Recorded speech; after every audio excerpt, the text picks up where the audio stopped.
Baik sahabat Quran, kita lanjut lagi qiraatut tajwidil Quran pada surah Al-Fil ayat 3. A'udzu billahi minasy syaithanir rajim. Wa arsala 'alaihim tayran ababil. Ada huruf waw yang keluar dari bibir. Dan kita lihat wawnya di awal langsung bertasydid. Nah, kenapa bertasydid? Karena pada ayat sebelumnya terdapat huruf yang berharokat tanwin. Nah, sekiranya kita melanjutkan dari ayat sebelumnya ke ayat 3 ini, maka terjadi hukum bacaan idgham bigunnah. Namun, ketika kita ibtida di awal ayat 3 ini, maka wawunya tidak dibaca tasydid. Jadi seperti itu kaidahnya. Kemudian ada hamzah berbentuk alif atau hamzah koto yang keluar dari tenggorokan bagian bawah. Ro, ujung lidah bertemu dengan langit-langit bagian belakang. Karena roknya sukun dan diawali oleh huruf yang berharokat fathah, maka hukum bacaannya tebal. Sin, ujung lidah bertemu dengan gigi seri bawah. Lam, ujung lidah bertemu dengan langit-langit bagian depan. Ain, tenggorokan bagian tengah. Lam, ujung lidah bertemu dengan langit-langit bagian depan.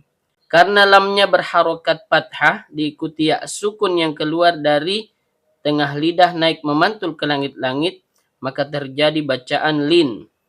Ha, tenggorokan bagian bawah. Mim, huruf bibir. Karena mimnya sukun bertemu dengan huruf to yang keluar dari ujung lidah bertemu dengan pangkal gigi seri atas, maka di sini terjadi hukum bacaan izhar syafawi. Mim sukunnya dibaca jelas tanpa dengung.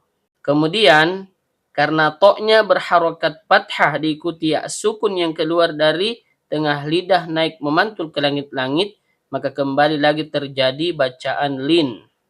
Ro, ujung lidah bertemu dengan langit-langit bagian belakang. Karena roknya berharokat fathatain, maka hukum bacaannya tebal atau tabkhim. Dan kemudian karena roknya berharokat tanwin atau fathatain bertemu dengan hamzah berbentuk alif atau hamzah kotok yang keluar dari tenggorokan bagian bawah, maka di sini terjadi hukum bacaan izhar halqi.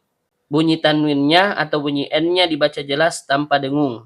Kemudian di sini terdapat alif yang bisa dikategorikan sebagai alif layyinah sekiranya kita berhenti pada ro yang tanwin atau fathatain, maka terjadi hukum bacaan mat iwad. Tapi karena kita lanjut, maka yang terjadi adalah izhar halqi. Lanjut ba, huruf bibir. Karena ba-nya berharokat fathah diikuti alif layyinah, maka terjadi hukum bacaan mat tobi'i, panjang 2 harokat dan setiap panjang keluar dari rongga mulut. Ba huruf bibir, kemudian karena ba-nya berharokat kasroh diikuti ya sukun yang keluar dari tengah lidah naik memantul ke langit-langit, maka seharusnya terjadi mat tobi'i. Tapi karena dia bertemu dengan huruf lam yang keluar dari ujung lidah bertemu dengan langit-langit bagian depan, kemudian lamnya hidup, tapi kita sukunkan karena kita berwaqaf atau berhenti, maka yang terjadi di sini adalah mad arid lis sukun. Panjangnya boleh 2, boleh 4 sampai 6 harokat.